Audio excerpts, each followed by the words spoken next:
Hi everyone, welcome back to another video. This is a roll of film that I've had developed, an analog roll of film obviously. It's 110 film that I took with my Clic camera, which is quite an old camera from the 80s, and it's 110 film. It's Lomography Tiger film ISO 200. I am trying to do a better job of remembering the type of film because people ask. If I ever get comments or questions, it's always what was the film, and I never keep track of these things, so I'm trying to do better.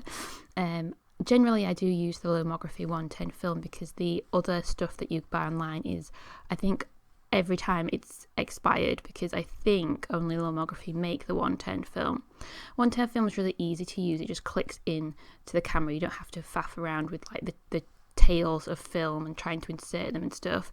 You don't get that many images or frames on the roll, and it is kind of on the expensive side, as is all film really, I suppose, these days, but it's at least going to be £10 per roll. So these are pictures that we took, or I took, on a really nice sunny day in March. It was just after Mother's Day and the weather really picked up, so we took baby boy out on a little walk on like a nice Tuesday afternoon, so it's quite quiet where we went. As you can see, it is a little bit fuzzy or a little bit grainy. The Clic camera doesn't really have a lot of options in terms of the settings that you can use to adjust the focus or anything really. There is a telephoto lens that you can use, or just normal lens. I don't think the telephoto lens really adds that much. It's not telephoto in the sense of like paparazzi shot or anything, so don't get overexcited. So yes, I just pointed and clicked and got the images that I got. It was a very sunny day, so the ISO 200 film worked quite well.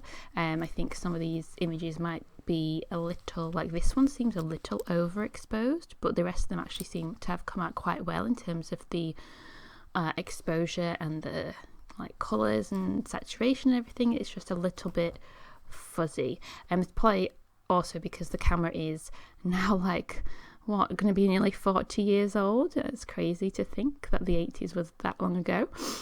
But yeah, so I think all the images that I get back with my 110 cameras tend to have the kind of fuzzy, almost like pixelated quality to them, which is a bit of a shame, but I do quite like using the 110 film. Like I said, it's just super easy to use, but it's also just something a little bit different than always using 35mm. I think 35mm is my favourite format just because it's so easy to get hold of the film and also get it developed. But I don't really have problems getting the 110 film developed. I just send it away to the same place that I have to send my 35mm films to, now that everywhere is closed for lockdown, but also that less and less places do in-house photo development, which is quite frustrating. I hope you enjoy this pile of wood that we found. I was quite intrigued by it. So this is a separate walk that I went on with my mum, so there she is waving at the camera. So this was a less sunny day. It was still relatively nice weather, but you can see that mum was kind of wrapped up because it was a bit chilly, and you can just see that it is a little bit darker and grayer in the images, which the 200 ISO film maybe was reaching kind of its limit. I don't know, because I don't really know anything about film photography. But it definitely worked better on a brighter, sunnier day. And here's some nice sheep. And it also works better with stuff in the foreground. All those little white dots in the background were sheep and lambs, but you can see they just come out as little white smudges.